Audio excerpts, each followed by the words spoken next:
Hello. I have frequently spoken about what I see as a war on children and young people generally.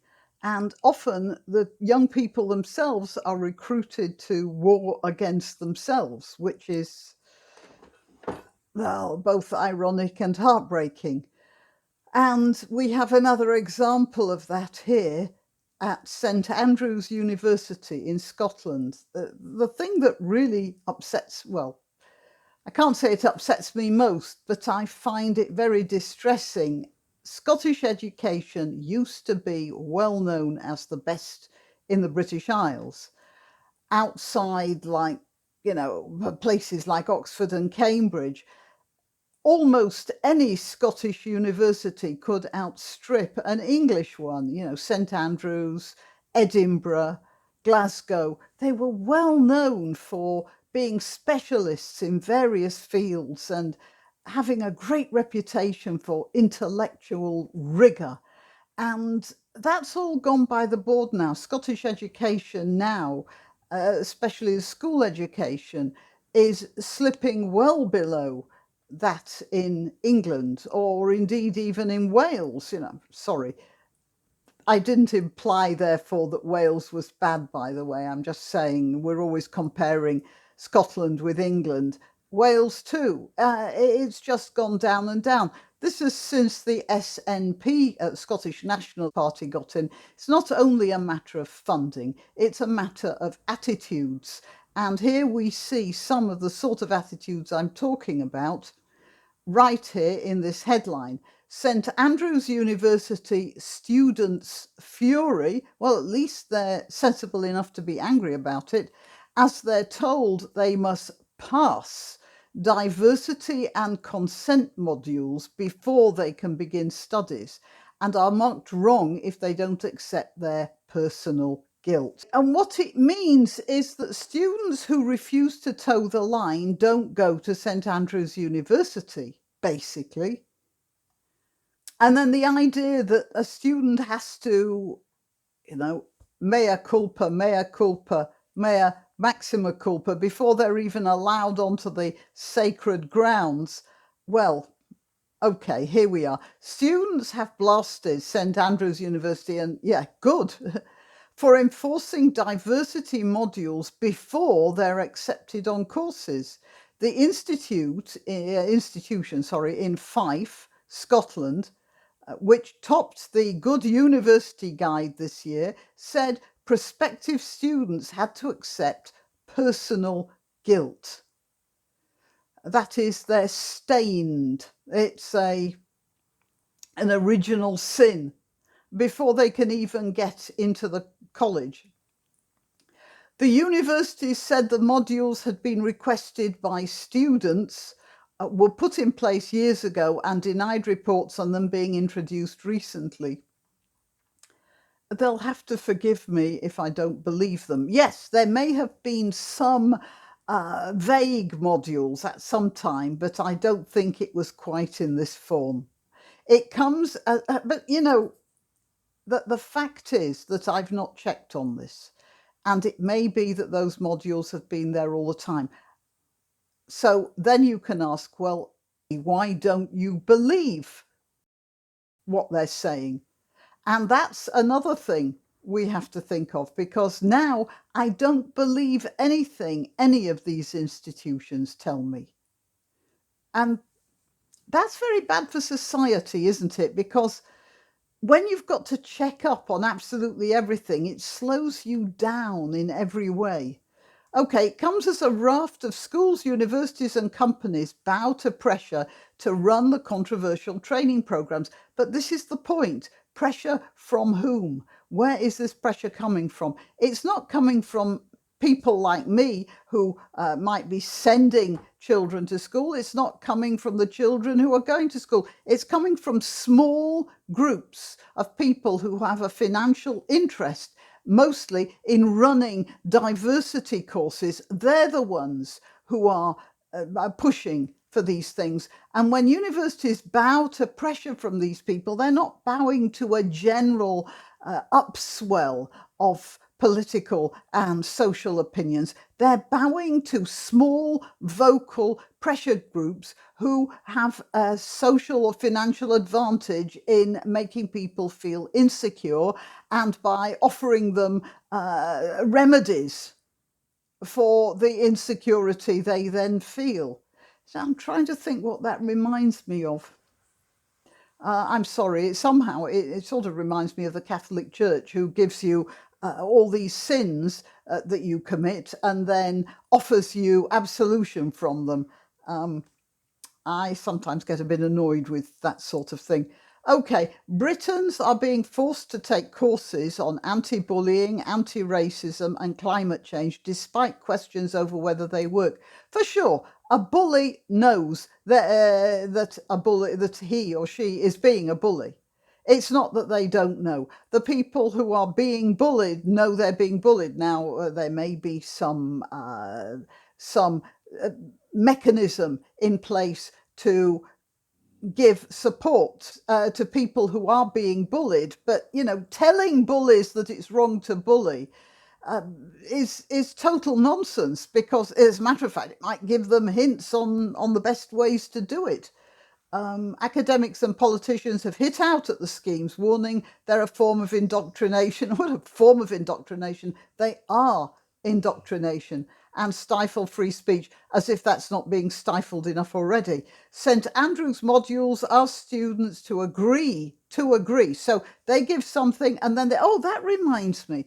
And I've noticed it's happening a lot, and it's happening across the board. I've seen it when I've seen videos of Fox News, I've seen it with CNN, where an interviewer asks a question of an interviewee, but in such a way that the interviewee cannot answer in any other way but the direction the interviewer wants to hear. Let's see, let's think. So an interviewer might say something like, well, it's been generally agreed that eating ice cream makes you fat and gives you heart attacks. Would you agree with that? And then what does the interviewee have to say? Well, yeah, of course it gives you heart attacks and makes you fat, but I like it anyway, because with the rider, of course, because I'm irresponsible. It's that sort of thing, and it happens all the time, and I find it intensely irritating. And it looks like it's a sort of habit of mine now, because they say here that the St Andrews modules, they ask students to agree with something, not this is a situation, tell me what you think, but this is a situation put in this way, and do you agree with this? If a pupil tick, that's a mistype there, isn't it? If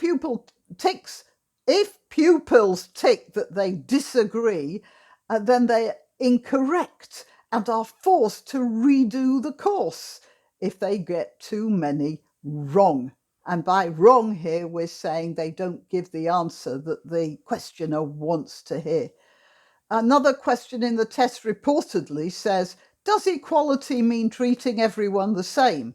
Oh, yeah, there's a minefield, isn't it? But the students who put yes are sent the message, that's not right. In fact, equality may mean treating people differently and in a way that's appropriate to their needs, so that they have fair outcomes and equal opportunity. No, what they're not saying, what they are actually saying is equal outcome, not equal opportunity. Okay.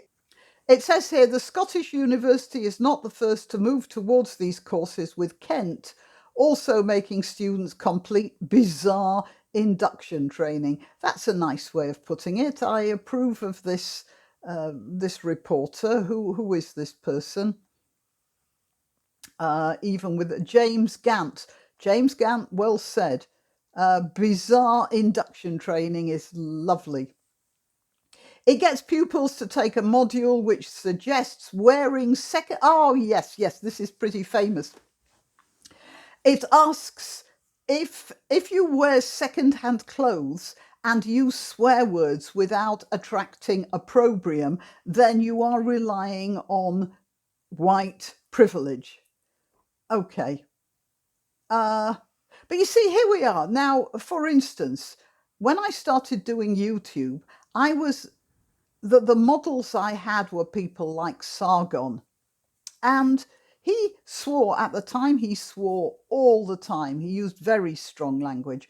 And I thought, when I start my YouTube channel, I can't swear like that, because my sort of person, it's just not appropriate for me to use that sort of language. So everybody has a standard.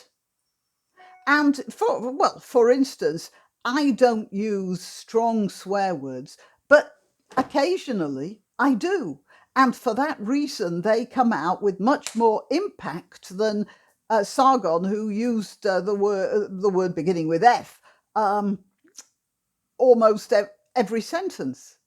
So just because you're not supposed to use swear words because of a particular niche that you occupy in society is not a sign of your privilege. It just means you have certain things that are expected of your behavior, and you deal with it.